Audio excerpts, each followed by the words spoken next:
समाज, देश या किसी भी सभ्यता को चलाने के लिए धर्म उस पर एक अंकुश का काम करता है।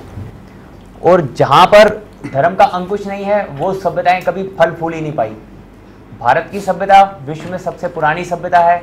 भारत की संस्कृति विश्व में सबसे पुरानी संस्कृति है। कारण क्योंकि इसके शासन पे, इसके रहन सहन पे, इसके रोजमर्रा के जीवन पे धर्म का एक अंकुश रहा आदिकाल से।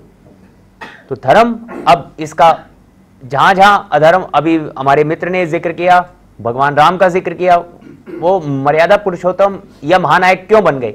छोटी सी बात कि जो कुछ लोग अधर्म का रास्ता जिन्होंने अपनाया वो रोजमर्रा की जिंदगी से अलग हटकर था, भगवान राम ने उसका विनाश किया तो वो हमारे महानायक बन गए।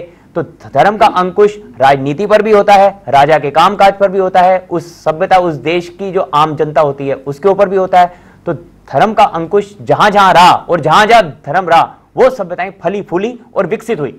वो सभ्यताएं फली फूली और विकसित हुई कुल मिलाकर। लेकिन फिर भी जहां तक हमने सुना है कि धर्म के 4 चरण बताए गए हैं इस प्रकार, और मैं समझता हूं सभी धर्मों के अंदर दया, क्षमा याचना, दान, ये सभी धर्मों के अंदर ये एक कॉमन सी चीज है। आजाद खालिद जी ने भी इस बात का जिक्र किया कि कुछ लोग धर्म को अफीम बना लेते हैं जी। अब कारण ये धर्म और कर्म सिक्के के दोनों पहलू हैं जी।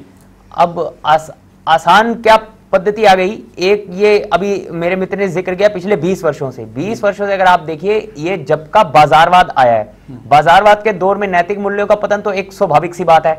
अब कारण मार्केटिंग है वो करने के लिए, इससे बढ़िया इंडस्ट्री कुछ लोगों को दिख नहीं रही। अब उसमें क्या है कि एक आने वाली पीढ़ी जो कर्म तो करना नहीं चाहती, सिक्के का सिर्फ एक पहलू देखना चाहती है, धर्म। वो चाहती है कि इस मार्ग पर या कुछ इन तथाकथित भगवानों के पास जाकर उसको जीवन में आसानी से कामयाबी मिल जाएगी। तो अब तो ये वो सीधा सा इन्होंने वो सिक्का बना दिया। कुलदीप जी, आपने शोले फिल्म देखी होगी, अमिताभ बच्चन सिक्का टॉस करता है, उसके दोनों तरफ हेड होता है। अब यहां पर तो धर्म और कर्म होना चाहिए, यहां दोनों तरफ हेड क्या है, दोनों तरफ उन्हें दिखता है धर्म, वो उनके वहां जाते हैं। इसीलिए उनकी दुकानदारी चल रही है, मारकाट मची हुई है, और उन लोगों ने इसको एक बड़ी इंडस्ट्री के रूप में विकसित कर दिया, जिसका कि सीधा सीधा नुकसान धर्म से ज्यादा देश को और देश की संस्कृति को हो रहा है। संस्कृति को कुल मिलाकर हरगोविंद अरोड़ा जी का जो तर्क है वो कहीं ना कहीं शिवसेना से बहुत ज्यादा प्रभावित है। मैं सुना था कि भारत सरकार कुछ करने जा रही है, कुछ ट्रस्ट वगैरह पे पाबंदी लगा रही है या उनका धन का उपयोग करने जा रही है।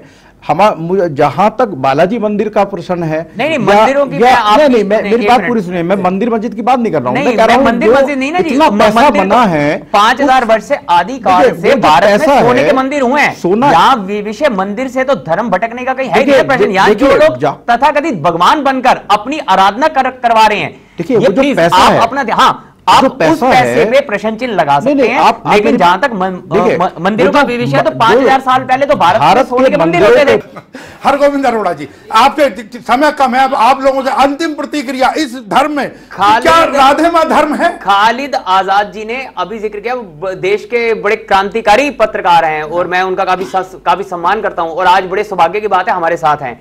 अभी खालिद साहब ने कहा कि क्या धर्म संकट में पड़ गया? धर्म आदिकाल से समय समय पर संकट धर्म पर आता रहा है और उसको धर्म की रक्षा भी समय समय पर करती जाती। अब हिंसात्मक खतरा तो एक अलग बात है। अभी आपने जिक्र किया कि राधे मां या कुछ ऐसे लोग, ये अहिंसात्मक हमला, ये अहिंसात्मक खतरा जो धर्म पर है, ये ऐसे लोग ही धर्म को बर्बाद कर रहे हैं। एक और तो आप अपनी आराधना करवाते हैं, एक और आप अर्धनंग अवस्था में अपने वीडियो पर बनवाते हैं। तो अब इसको तो एक दूध पीता बच्चा भी बड़ी आसानी से समझ लेगा कि धर्म को कहां भ्रष्ट किया जा रहा है। तो मैं खालिद साहब की बात से इत्तेफाक इसीलिए रखता हूं कि धर्म खतरे में अब इसीलिए है कि अब इस पर अहिंसात्मक हमले हो रहे हैं।